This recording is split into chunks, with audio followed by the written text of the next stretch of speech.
to another episode of Pep Talk. I'm Rachel. And I'm Romel Llanes.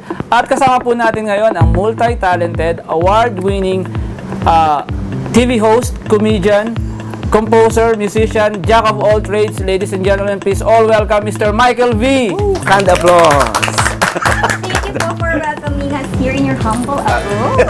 Salamat din and you're very welcome. Ramdam na ramdam na namin ang Pasko dito, sir. Oo nga. Pagpasok. Lalo pag gabi. Parang Enchanted Kingdom.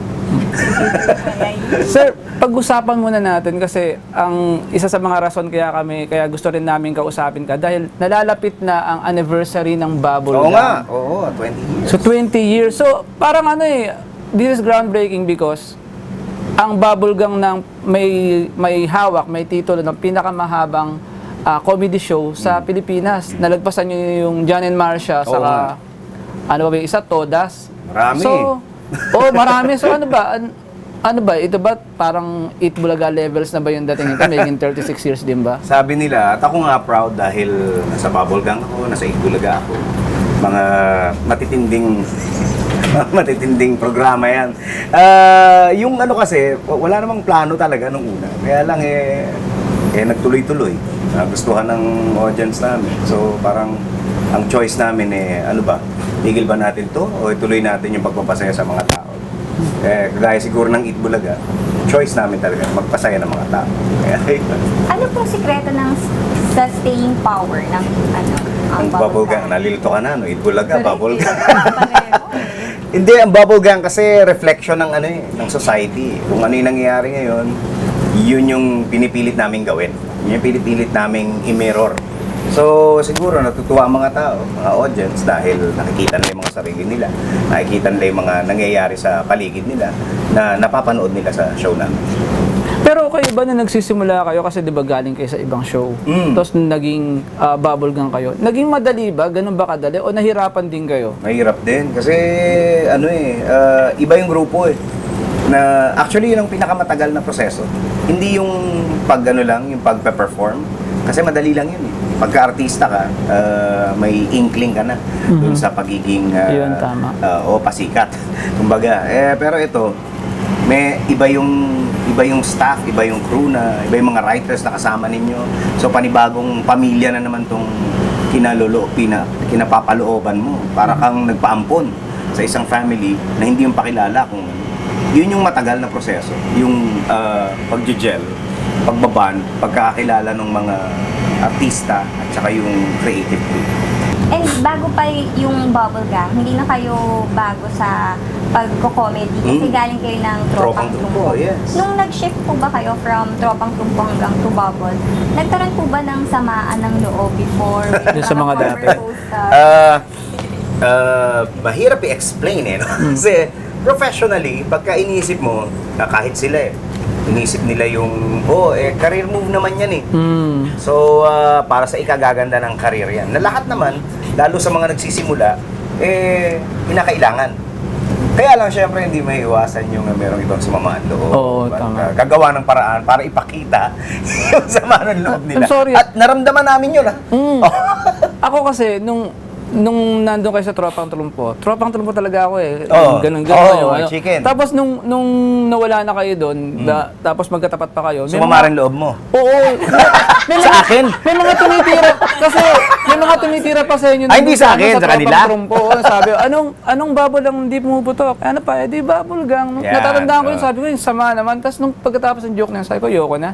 Doon ako sa Bubble Gang, panoorin ko na. Tapos immediately yun, pagkalipat namin, gumawa sila ng pirata gags. So, pirate gags, meaning talagang patama sa amin. Oo, yun nga. Ako, aminin ko. Lagi silang may ganung nung time na yun. Nung time na yun, we chose the good path. Na parang, wag na nating patulan. Tama, kasi tama. unang-una, hindi lang dadagdag sa maturity natin bilang mga artista. Isa pa, tingin ko ang pinaka magandang rest back, kumbaga, dun sa mga patama na yun, ang paggawa ng mas magandang produkto. So, kasi tagal din nun ang tagal nung totoo yan, totoo yan. patama sa inyo nun. At matagal din bago kami nakamove on ni Ogie. Siguro isa yun sa mga dahilan kung bakit parang masasabi kong hindi kami nag-gel kaagad with the group.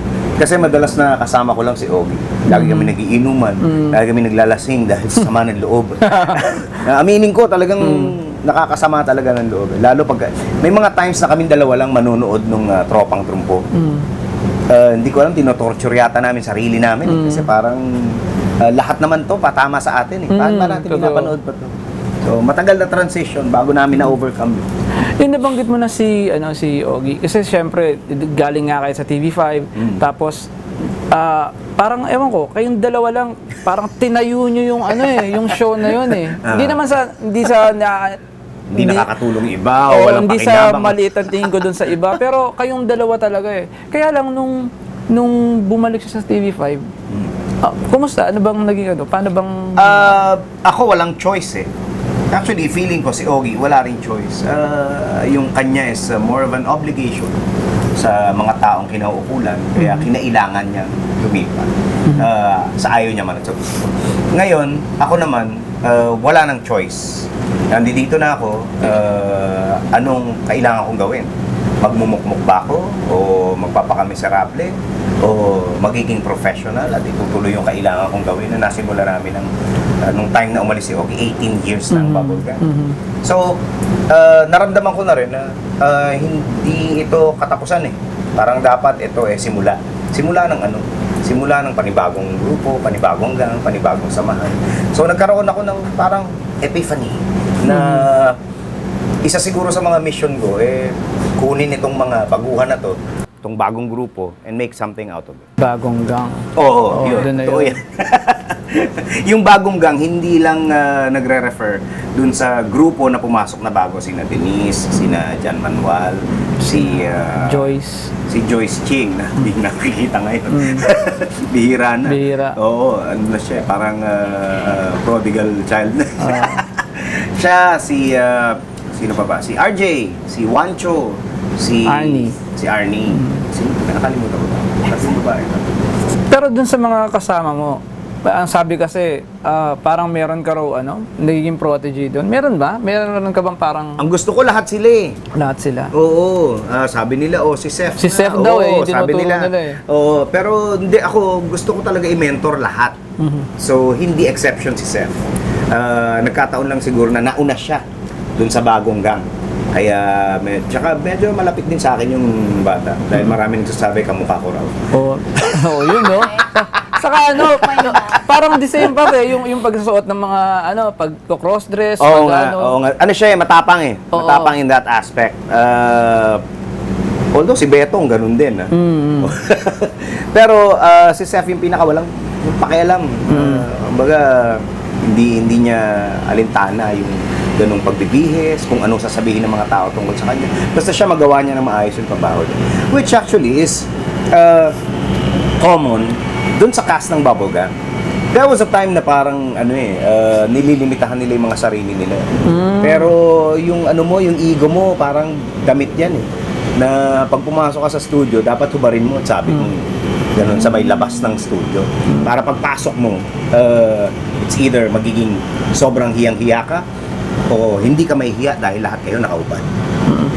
Parang sa bubble gang din talaga yung nakikita natin bukod sa comic timing. No? Talagang kayo din yung nag-set ng trend out. Talagang mga sexy girls, tapos kung ano-ano yung mga ginagawa nilang skits. Yun namang idea na yun, feeling ko, nanggaling talaga kay Edgar Martinez, na director namin sa Tropang Trumpo for the longest time. Siya kasi, feeling ko, isa sa mga, mga poste ng comedy shows. Kasama dyan syempre sina Tito Vic and Joey at saka si Dolphy, saka yung kanyang Crazy Corporation. Crazy Corporation. Isa pa dyan, yung Champoy. Sina Suba Salero, Classics. si Noel Trinidad. Yung mga yan, para sa akin, mga haligi yan ng pagpapatawa. Ngayon, going back to Direct Bobot, sa Going Bananas ko nakita yung element nung sexy na nagwo-work. Kasi hindi kailangan magpatawa ni sexy. Lumulutang yung pagiging komedyante nung artista, nung magaling magpatawa, pagka merong mga kasamang pangkaraniwan, or in our case, extraordinary Yun. na mga ladies. Sa natawa ko nun, parang sa isang episode yung sinabi, ano bang nangyayari sa ano natin? Parang requirement yata sa girls natin na hindi hindi maliit ang, kailangan may malaki yung chest ano. size. Oh, may Oh, chest na requirement. size. Napansin mo talaga yan, sir. Hindi, napanood ko yung Hindi, episode oo. na yun eh. Ewan kasi sa inyo nag-comment nun, ano ba, requirement ba yan sa Oo, mga kaya girls nga, natin? kaya nga. Hindi, tsaka ano, kung mapapansin mo, lahat halos ng nag-bubble gang, nag-cover ng FHM. Sexy correct. talaga Lahat siya. halos, lahat. Yes. Halos. Pero sir, it's a tall order ha, na kumbaga hindi ka lang basta actor dun sa show, pero you're also the creative director. Saan niyo po nakukuha yung inspiration na talagang yung mga skits, yung mga characters na ginagawa niyo? As far as materials is concerned, yung germ ng idea, nanggagaling syempre sa mga writers namin. Lahat sila nire-require na pag dumating ka dun sa creative meeting, meron kang baon o germ of an idea na pwedeng i-develop. Kaya si Direk Cosme, yung ano namin, yung head writer namin, Cesar Cosme, ayaw niyang kumuha ng writer na hindi sumasakay ng jeep. Kasi yung interaction mo with common people at saka yung environment na ginagalawan mo na dapat masa, dapat yun ang matutunan mo. Kasi otherwise, pag hindi mo natutunan yung language nila, hindi ka makakapag-communicate with them. Tama nga naman. So yun, ako personally, pagdating sa writing, sa idea, kung ako lang, mauubusan ako eh. Pero dahil nga may kasama ako, may mga katuwang ako dun sa grupo namin, sa creative group, parang infinite eh. Hindi ka maubusan ng ideas eh. Kasi bawat individual, may in-explain yung isang writer naman namin na si Chito Francisco, 6 na taon ka pa lang, nagde-develop ka na ng memories. So imaginein mo yung araw-araw na yon hanggang ngayon, ilang memories, ilang ideas yung pwede mong i-presenta. Isang tao pa lang yun. Sa grupo, marami. So, ngayon naman, yung pagiging, ano nga yung tinanong mo? Inspiration. Sa mga characters. Oo, Saan yung mo characters kinukuha? naman, ano rin, ganun din. Experience din. Sa mga taong nakahalubilo ko na noon, at hanggang ngayon, yung mga nakakasama ko sa show, sa bahay, marami dyan marereflect yung mga characters na ginawa ko sa Bubblegum. Speaking of characters, eto, kasi yung creativity mo parang lumiligwak eh, umano na, umaapaw na eh. So, eto na yung isa dun sa mga inapaw. Kuha nga ako ng map. Oo, eto Para na yung linisin umapaw. natin. Ayan. Yung Bubble Bible, the official, the Bubble Bible by Bitoy. Oo nga. Sa pakipaliwanag nga, paano ba paano ba nagsimula to? Hindi, ito kasing Bubble Bible, kausap ako ng summit regarding a book. Nung una, ang gusto ko sanang ilabas, autobiography. Isang masalimuot at magandang insight sa buhay ng isang nagngangalang Bitoy. Bitoy. Kaya lang, parang matagal gawin. Sabi naman nung iba, ng mga kaibigan ko, masyadong maaga para mag-produce ng autobiography. So sabi ko, o sige, ano yung pwede nating gawin? Ano yung pinakamabilis? Tapos, naisip nila, bakit hindi characters? Sabi ko, sige, marami na nga tayong ginawang characters sa Bubblegum. Tapos, mag-anniversary pa. So, parang we tried to hit 2 birds with 1 stone. And ang nangyari, 12 birds yung na-hit. With 1 book. Actually, kulang pa yan. Wala pa Oo, yung marami pang iba. Marami pa. Marami pa. Kaya lang nag-survey kami, nagkaroon kami ng personal survey sa summit mismo at saka sa grupo ng Bubblegum kung sino yung mga naaalala nila, kung sino yung mga tumatak ng mga characters, at saka kung sino yung maraming material na pwedeng gawin. Ito yung lumabas. Sino pong pinaka-favorite niya dyan? Ako lagi, si Junie Lee hindi niya alam kung saan pupunta. Si Junie Lee kasi parang ito yung alter ego ko eh. Nung ginagawa ko yung show na Celebrity Turns, na kasama ko sila ni Misa Lucha, directed by Ronnie Henares yan. Isang talk show na ang talk show host hindi prepared. Hindi kagaya nyo, nag-research kayo. No? Eto, itsura pa lang, alam mo nang hindi nag-prepare. Hindi nagsuklay, hindi nag-toothbrush. Hindi nakapag-prepare ng isusuot. Pati yung mga itatanong niya, lumalabas na parang hindi niya pinaghandaan. At hindi niya kilala yung artistang i-interview. Or yung celebrity na interview. Yun yung other side ko na ako kasi ever since, parang awkward na ako pag kami artistang hindi ko kilala. May celebrity o may personality na hindi ko kilala. Ang tendency ay either magpanggap ako Kilala na mo siya. sobrang confident ako na hoy, chika tayo, Oo. or maging awkward o kaya lumayo na lang. Most of the time, sisimulan ko ng yung first part, yung first phase na, hoy, kumusta? Ganyan. Pero shortly after, exit na ako. Kasi hindi ko ma-maintain yung ganung level of energy at enthusiasm dahil hindi ko naman siya kilala, hindi man ako interesado sa kanya. So, ayan. Si Junie Lee, ganun ang personal. Sa forward mo, si Joey Joey De Leon. ang Oo. nagsulat. Maraming nagsasabi kasi na parang si Joey, jack of all trades. Pero Aha. ikaw, parang ganun din. Okay lang ba sa'yo na pinagko-compare kayo ng Akin dalawa? okay lang, idol ko. Tagal na. Matagal na. Grade school pa lang ako. Tatay ko, meron siyang copy. Hindi original, ha? Pinarecord niya lang sa Saudi. Ah. Yung copy ng Tough Hits. Tough Sinusundan ko na yan. Joey De Leon, sa 8 Bulaga. Sunod ako yung mga pelikula nila, pinapanood ko. Tapos yung mga TV shows niya na ginagawa, nasundan ko rin. May mga naaalala pa nga akong characters na hindi niya na naaalala. Pagka tinatanong, minsan pagka hindi niya maalala, ako tatanungin sa 8 Bulaga kung ano yung apelido ni Mang Temi. Yun, sa school bukol. Alam niyo ba? Si Mang Temi, Oo. hindi ko na maalala. Mang Buong Temi pangalan lang. niya, Artemis. Artemis, Batong Batong buhay. Buhay. Grabe. Ayan. Pinalukay ko pa eh. MG, saan Oo. galing School itong bukal mga- eh. Joey and Son. Yung era yan, Joey and sir. San, si Ian Veneracion. Yes, oo. Yung nanay ni Joey, Artista. Si Silvia Latorre. Silvia Latorre. Ano ang role ni Silvia Latorre? Anong pangalan ng karakter? Sabi niya, ano nga ba pangalan ng karakter ni Silvia? Sabi ko, si Doña Chinching Romulo, Viuda de Valleverde. Yun, no? Alam na alam. Grabe. Naalala ko pa. At recently, ayun, ginamit ko yung kanta ni Silvia Latorre dun sa pinost ko sa Instagram na sayaw ni Drake, yung Galaw-Gaw. Hotline bling. Oo. Aside from Joey, meron pa kayong ibang influencer? Yung Bad Bananas, generally. Sila. Si Pidol, yung idol, Oo Philippine naman. idol. Kaya Pidol, B-idol. Pero ikaw ba, sir, nung bata ka pa, maliit ka pa, na-imagine mo na ba, na ano mo naman yung sarili mo na mapapasok ka sa showbiz? Merong ganung pangarap. Lahat naman kasi yata ng bata nangangarap na, magsisikat ako, mag-artista ako, magsisinger ako. Ako nung bata, ang unang pangarap ko maging waiter. Kasi gusto ko yung bow tie. At saka gusto ko yung skills ng paghawak ng tray na hindi nahuhulog.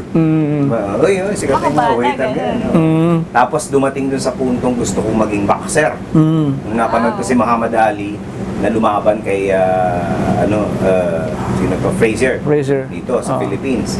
Bukod doon may nakalaban pa siya na napanood ko. Ang galing talaga nito. Sabi ko gusto kong maging boxer. Sinabi ko yun sa tatay ko, pinagtawanan ako. Kasi ang payat-payat ko nun. Okay. Sobrang payat ko nun. Parang imposible. Nung nadidiscover ko na yung talento ko sa pag-drawing, sabi ko ganyan, gusto kong maging artist. Okay? So, yun yung naiiwan na want, tsaka pangarap. Unfortunately, nung nag-college ako, in-open up ko yun sa tatay ko. Sabi ko, pwede ba ako mag-fine art? Sabi niya, ganyan ako, anak, mahal ang fine arts. Walang ano eh. Wala ka bang pwedeng ibang subukan? So, ganap ako nung hindi ganun kamahal. Actually, halos libre dahil naging scholar nga ako. BLM. At walang math masyado. Konti lang. Perfect yung math ko. So, pero bakit, ito lang, para dun sa mga di pa nakakalam, bakit Michael V? Tinanong ni Orly Ilacad, my manager that time, kung sino yung mga idol ko pagdating sa pagkanta, sa pag-perform. Sabi ko si Michael Jackson at si Gary V. Okay? So, ang pangit naman kung Gary Jackson yung maging pangalan ko. So, ginawa na lang Michael V. And besides, uso dati, Andrew E., Francis M., Michael G., mga ganun. Kenny G. Michael V.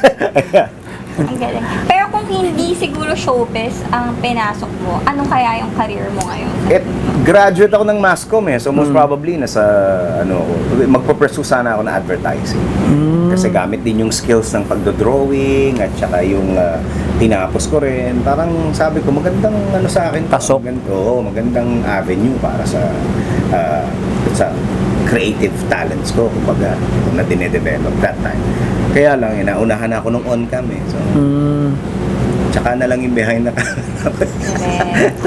Ito may tanong si Pink sa'yo na ano, medyo Ano mo? personal. Nako, talaga? Ay, Oo. yun, sabi kasi po nila na kapag mga komedyante, yan yung mga matitinig na cheat. Oo. Agree po ba kayo?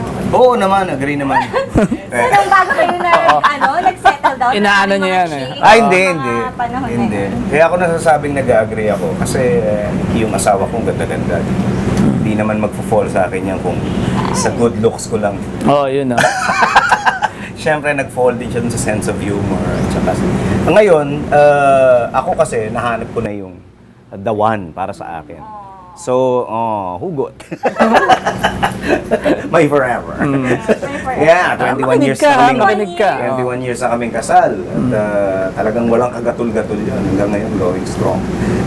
Ang masasabi ko, para dun sa ibang comedians, hindi mo talaga may iwasang hindi mag-fall yata na komedyante. Kasi bukod sa magaling mambola, na ako hindi ko ginagawa. Sorry hindi ako nambobola Ano pa? In that 21 years, walang temptation. Ay, I would say na everyday meron eh. Di ba? Kasi lahat naman tayo exposed. Lalo ako sa Showbiz. pinalalagyan kong industriya. Nandiyo dyan lagi ang temptation. Pero hindi mo naman kailangang magpatent kung ayaw mo. Di ba? Tsaka, ano ba yung gusto mong achieve in the first place?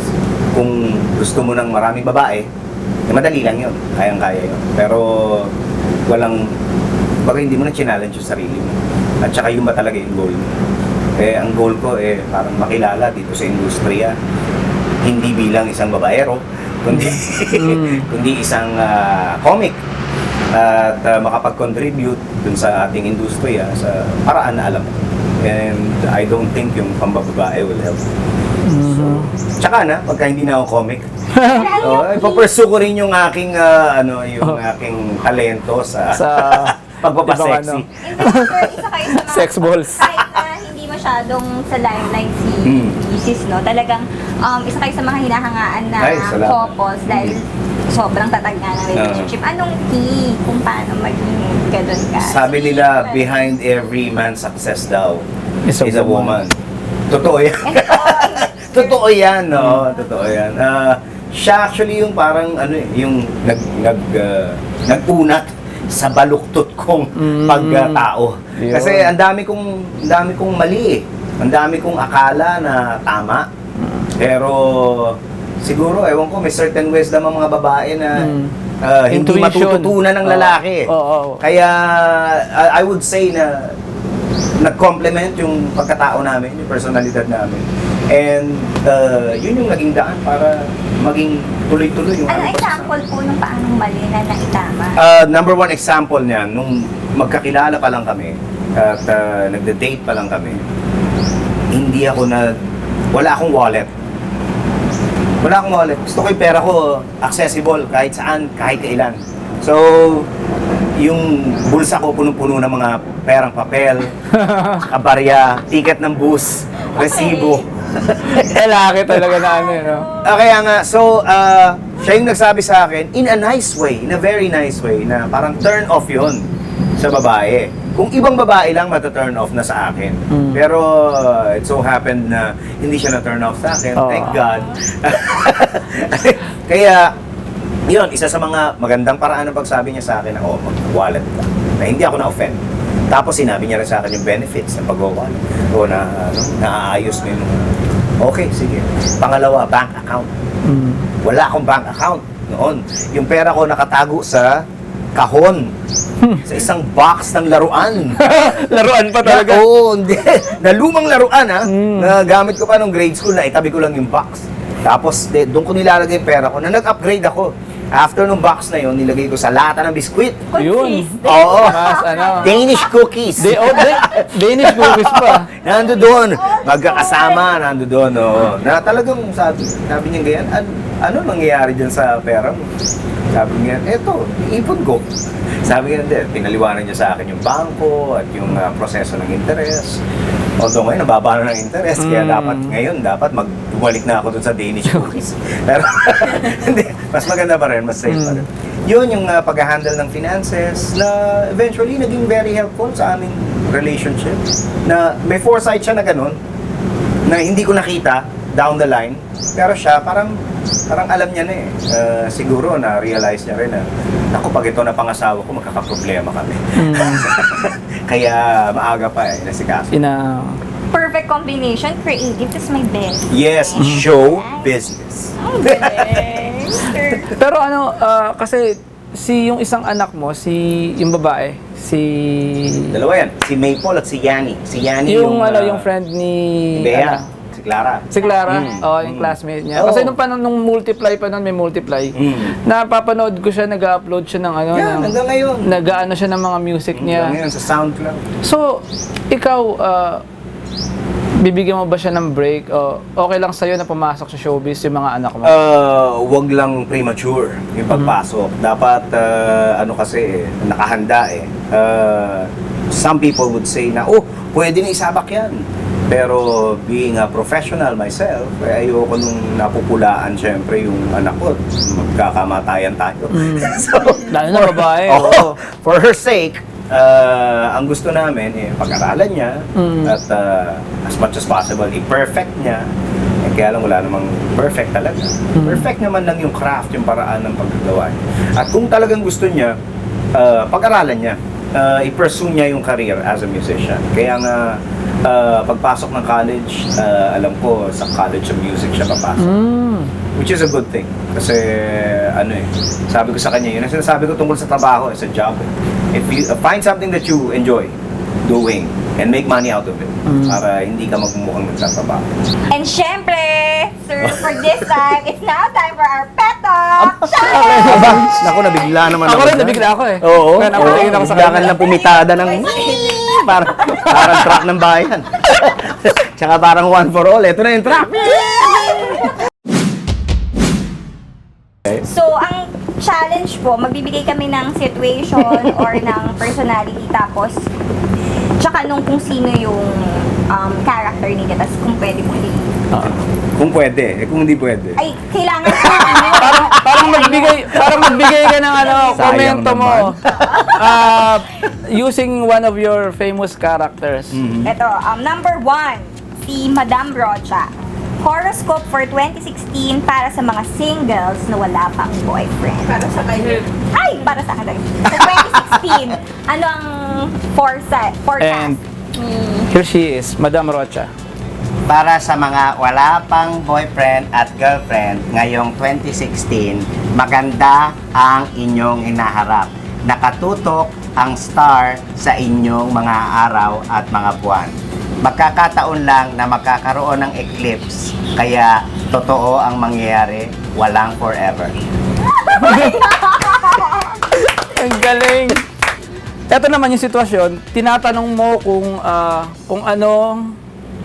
saan kakain, pero binalik yung tanong sa'yo, for example, Di ba usually mga magbabarkada lalabas lunchtime na, saan tayo kakain? Imbis na Ikaw, sagutin, ikaw, saan mo gusto kumain? Anong tinanong nga kita di ba? Maraming ganyan. using Mr. Asimo. Ako talaga. Ako ang tatanungin mo. Kung ako ang tatanungin mo, tatanungin uli kita. Kaya lang tatanungin mo na naman ako, kaya hindi na lang ako magtatanong. Hiyang-hiya naman ako sa'yo, no? galing! Pangatlo na to, no? Pangatlo na, okay. Laglag bala na modus operandi sa NAIA as bongbong. Yang mga ginagawa nyo, iwasan nyo na yan. Dahil sa paglalaglag bala na yan, at ako'y napikon, ilalaglag ko ang bala sa inyong sumbong, at ako'y hindi lang magiging laglag bala, kundi dagdag bala. Papuputukin ko ng bonggang-bongga. Oh my gosh! Number 4. Number 4. Dalawa na lang. Lord! Umaga pa lang pero wasted na ang itsura. Yun ang situation. Yun ang Tapos, situation. ang character as Mr. Matapobre. Na ayaw sa mga, di ba?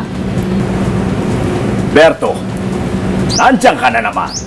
At naaamoy ko ang hininga at baktul mo hanggang dito sa aking mamahaling sala. Ikaw ay isang dugyot at yang pagiging dugyot, ugaling mahirap yan. Kaya lumayas ka. Ayoko ng dugyot. Yun! Eto sir, ito yung pamatay. Ito yung nag-trending, ito yung laging nagkaroon ng meme. Basta ito yung pinaka-popular. Okay. Ano, ikaw diba? O, ikaw na. Yung mga teen couples na magjowa pa lang, pero ang tawagan na nila ay asawa ko.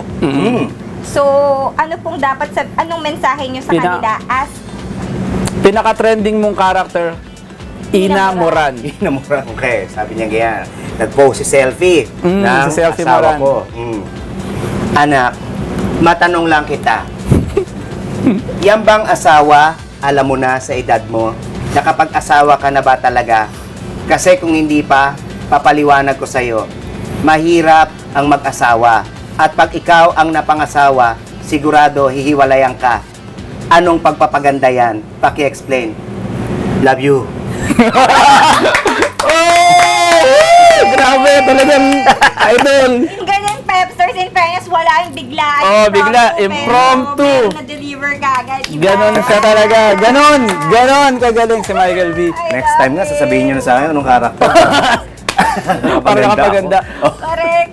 O sir, bago tayo magtapos, paki-promote muna yung upcoming na show ng Bubble Gang. Saka, syempre, yung book mo. Bubble Gang 20 years, ang aming campaign is IMBG20. Yan ang hashtag na ginagamit namin. It pertains to the Filipino people being a part of Bubble Gang or having Bubble Gang as a part of them. I am Bubble Gang. 20 years. Ito ay isang documentary na ipipresenta sa inyo. Napakaganda, napaka-extensive. Ngayon nyo lang makikitang gagawin ng Bubble Gang ito. At I'm proud to say na we work in conjunction with GMA News and Public Affairs para mabuo itong napakagandang konseptong ito. Kung kayo nararamdaman nyo na ang Bubble Gang ay parte ng inyong buhay, kami natutuwa dahil kayo naging parte din ng Bubble Gang since day one. Yeah, maraming salamat. Abangan ninyo yan. Sir, syempre 20 years na may possibility kaya na makasama dyan sa documentary si Sir Ogie. Yes! Yun, oh. Nag-post na nga ako sa Instagram. Makikita nyo na yung parang snippet. Actually, hindi snippet. Parang snapshot lang. Kasama ko si Ogie. We were interviewed by Jessica So. Maraming maluluha. Oh, bukod pa doon, nakasama namin yung ibang cast na yung si Aramina, si Asunta, at si Diana Zubiri. Bukod sa kanila, marami pa eh. Kasi hindi pa namin nakita ng buo yung kabuuan nung show. Hindi pa namin nalalaman kung ilan o gaano karami yung supposedly nag-greet at na-interview ng staff namin. Pero marami talaga. Ito na yung sa November 27. November 27, abangan ninyo. At bukod dun sa Bubble Gang, Bubble Bible by Bitoy, out now, 250 pesos only. At Buko app. Sa Buko, labas din siya digitally. Pwede nyo nang i-avail. Bukod dito, meron pa kaming isang surprise na ilalabas from Summit din. From Summit Books. Merong commemorative gag book, ang Bubble Gang. Summit din pala yun. Summit din pala yun. Abangan ninyo yan, abangan ninyo. Bukod dito, Kailan naman yung sir, kailan ng release? as much as possible, gusto namin isabay doon sa launch ng nung anniversary na 20. So, kaya ikalat na sa lahat. So, sir, bago tayo magtapos, para maka-follow ka ng mga fans mo sa social media account. Oo nga. Instagram, Michael Bitoy. At Twitter, Michael Bitoy GMA. Wala po akong Facebook dahil nagugulo ang buhay ng mga tao pag may Facebook. Hindi naman, sa isang kagaya ko. Pero hindi, marami naman akong posters, kaya yun lang i-follow nyo. So, there you have it, ladies and gentlemen, Pepsters. Palakpakan po natin ulit! Thank you. Idol, Thank Michael you. V! Woo! Thank you. Sabi ni Tatalino, yeah, ako'y matandang biyudo na walang katalinuhan. Kaya kahit anong itanong mo na, wag lang yan. Wala na. Iniintay ko yung ano.